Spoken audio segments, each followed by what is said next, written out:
I could tell you some stories about Boss, like after that event that just like that blow my mind. Like I was in my first trip to LA.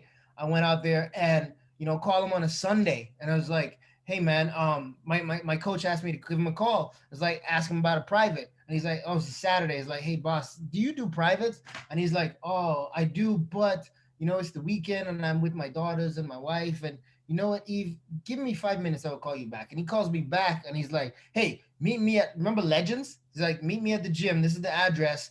And I go up there and he got Marco Huas up there and they're sparring and they're drilling and they let us drill with them and they show me some techniques and they hold pads to me and all this stuff. Like there's a moment where Marco double legs him into the wall, into the sheetrock, and his ass goes through the wall and they stop for a second and Boss comes up to me, puts his arm over my shoulder, is like, Eve, you see that?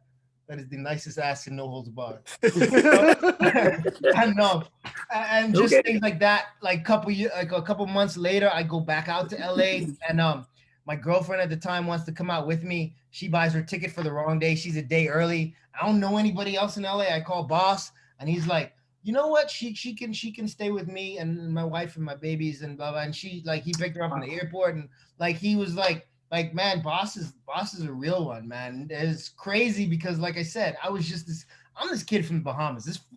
At the time there were 300,000 people from my country, and now I'm hanging out with these guys that I've watched on tape that I look up to. I had this admiration for, and like I'm their junior, but they still treat me like one of them.